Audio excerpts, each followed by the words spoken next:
the process of DNA making a copy of itself.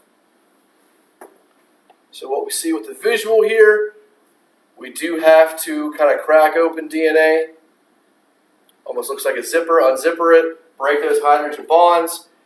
And a couple players that are going to be important with this process are 4 different enzymes.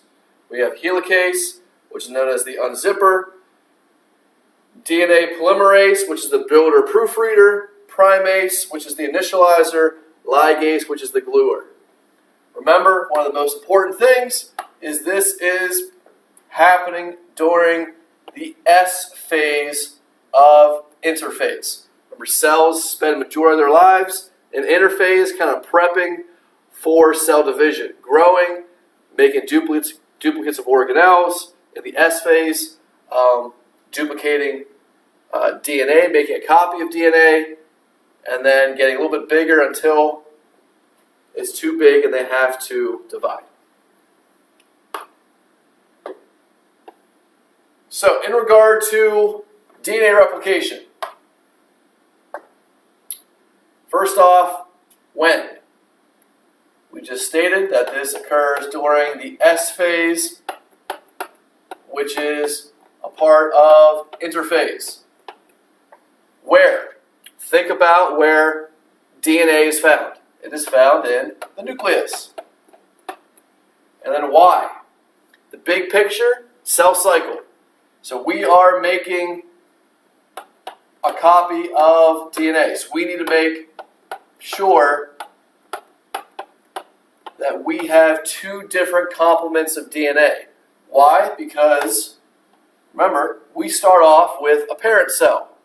And that parent cell is going to split off into 2 daughter cells. And we need to make sure that those 2 daughter cells are identical in all aspects, including having a full set of DNA. So we need to make a copy to make sure that both cells have the same thing as the parent cell. So when we look at our graphic organizer, I already have a couple things labeled for you that we'll kind of highlight. The first structure here, we see these kind of whitish strands. Those are our original strands. And we're going to call them the template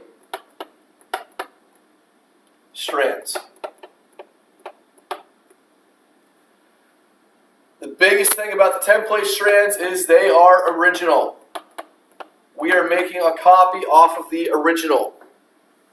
We still have that anti-parallel nature, and the anti-parallel nature of DNA is what causes a lot of the finer details to be important with making the strands. As we move down,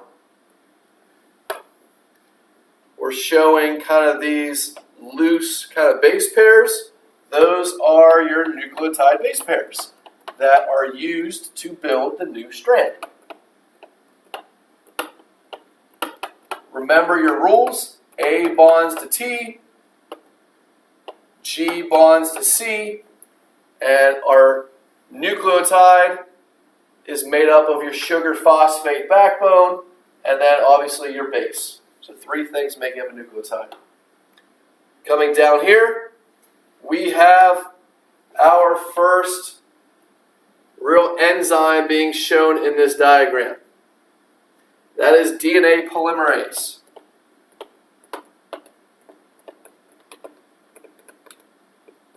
It works both sides. We see it up here as well.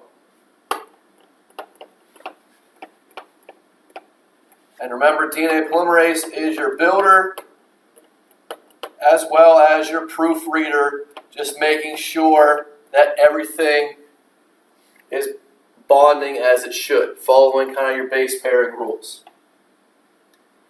All right, so with this organizer, we're just going to do just a quick overview, and then on either a separate sheet of paper or kind of the back of your workbook, we'll kind of break this down step by step so it's not kind of a huge jumbled mess. All right, so first thing we have here is we have another enzyme called helicase. And helicase, we see right here this triangle. That triangle is essentially breaking the bonds between your paired bases. So breaking those hydrogen bonds. So it breaks the hydrogen bonds. And that causes it to split up into the two individual strands. We call it the unzipper because it looks like you are doing just that, unzipping something. Our second step is you have free-floating nucleotides that are in the nucleus, and they are going to pair up exposed bases on the template. So when helicase kind of breaks down the hydrogen bonds, you have these bases that need bonded. So you have these loose nucleotide that will just kind of almost be attracted to it, almost like magnets, and just kind of fill in some of the gaps. All right, another enzyme is called primase. And what primase is going to do is going to lay down primers.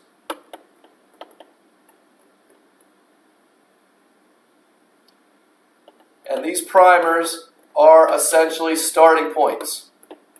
Now the primers you see in this diagram, the primers are yellow. So all these little yellow blocks or little squares are primers. DNA polymerase needs a starting point, and primase makes those starting points. And then finally we have our builder.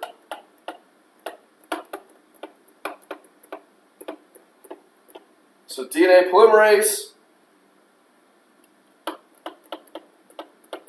starts at the primer to build the new strand. Now this does get a little bit complicated with the anti-parallel nature of DNA. We do have something called a leading strand versus a lagging strand, which we'll get to here in another minute. As you can see, the lagging strand is built going away from that what's called the replication fork, where helicase kind of broke those bonds. The leading strand is built going in the direction of where DNA was split. So we'll get to that in a little bit. But one key detail I want you to write down is in regard to the lagging strand.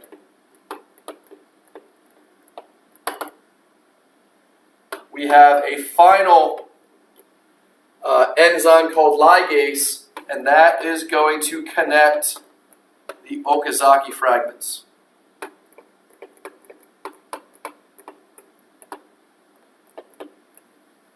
So as you can see here, where it's labeled lagging, we have a lot of primers. Whereas where it's labeled leading, we only have one primer down here at the bottom. That's going to be important because the lagging strand is going to need one extra step. So final thing is we end up with what's called a semi-conservative replication, where each new DNA molecule that is formed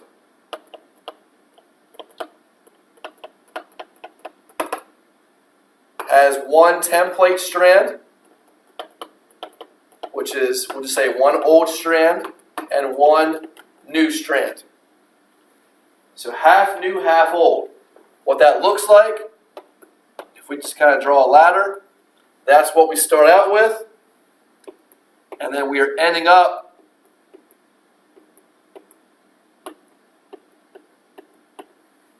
with something that would look like this. Half new, half old. So you're copying off of that template strand to build the new molecule. Reason for this is you always want to base it off the original. If you think about photocopying a copy, as you photocopy more and more and more off of a copy, you no longer have that crisp color, that crisp font, and it just leads for the potential for errors to occur. And if an error occurs and you keep replicating a copy, then everything from then on is going to be wrong. So you always want to have some mutation prevention by going the semi-conservative route. Okay, so we have our picture here. I'm going to break this down kind of individually. From a step standpoint, we're going to start with helicase. We're then going to use primase. We're then going to use polymerase. And we essentially end with ligase. So breaking this up into 4 steps. The first thing we do is we have to separate the double helix. We have our anti-parallel nature at what's called the point of origin, and that is essentially kind of where helicase starts doing its job. It will cause the split of the DNA.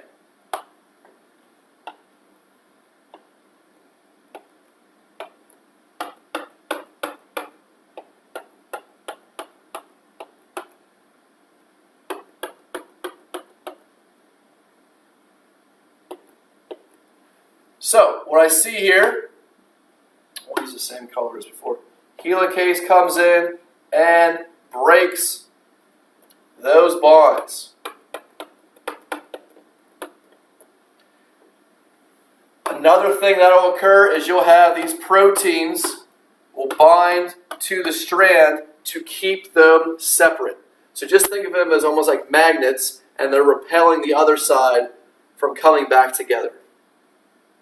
So keeping it open. So first step, break the bonds. Obviously still have that anti-parallel nature. Okay. Step 2 is we need to replicate the leading strand. Now, going back to our graphic organizer, we need to add an important thing. DNA polymerase only works in the 5' to 3' direction. Extremely important. So what that means is we need to figure out, okay, on the template strand, where is 3'? 3' is right here. So the strand that we're going to make is going to go 5 to 3, going in the direction of what's called the replication fork, kind of where it was broken apart. So we're going to end up going kind of this direction. When you are going that direction, going to the replication fork, that is the leading strand. What first happens is primase will set down a primer, a starting point. And then DNA polymerase will come in, start at the starting point, and bond, add nucleotides, and bond the bases to create a new strand. It's a nice, continuous, relatively quick process. And that is what we call our leading strand. And it is described as continuous. Real easy, real nice, going in the direction where helicase opened everything up. 5 to 3, going direction in. Now, this is going to be different than our other strand. Our other strand is going the direction 5 to 3 out. So notice this bottom strand here, we need to mimic, or we need to build essentially this one, but down here. So we start off with a primer because we are creating a 5 to 3 going the other direction. So kind of this bottom template strand, we need to have a complement strand. So what's going to occur is similar as before. We start with primase, lay down a primer. However, as polymerase works away from the replication fork, it doesn't work as efficiently. So multiple primers need to be put down. And polymerase will only work to one primer. So it'll start at one primer and basically end at the next one. And then start the next one, end the next one. So we have these little spurts. So essentially what happens, as opposed to what we just did up with the leading strand, is polymerase will start, and then start building the strand, and then stop before it hits the next primer. Start the next primer, start building the strand, and then stop. Start the next primer, start building the strand, and then stop, and so forth. So what we have are these little fragments. And these little fragments that we see right here are called Okazaki fragments. Just short segments of DNA. We don't have a continuous strand yet. So this takes a lot longer to deal with because we need to make a full strand. So the final step of the way is basically sealing in that strand. So going with what we just ended with, we have our primer, a couple different spots.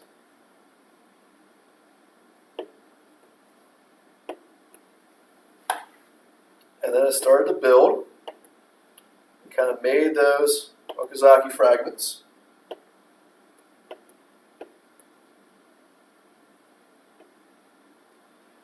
We have a fourth and final enzyme, and this is ligase. Ligase, it only works on the lagging strand. So what happens is it'll simply come in and just kind of connect the fragments together to make one strand. So ligase comes in and glues fragments together. And now we have a finished lagging strand. So it takes a little bit longer because we're working away from that replication fork. So we built the leading strand, we built the lagging strand, and we end up with two strands. So in the end, just as we talked about, the goal of replication with building your leading strand and your lagging strand is to make that nice semi-conservative replication. Remember, with the leading strand, we kind of worked in, and then with the lagging strand, that we needed the help of the Okazaki fragments. So we'll just for kind of showing what we did.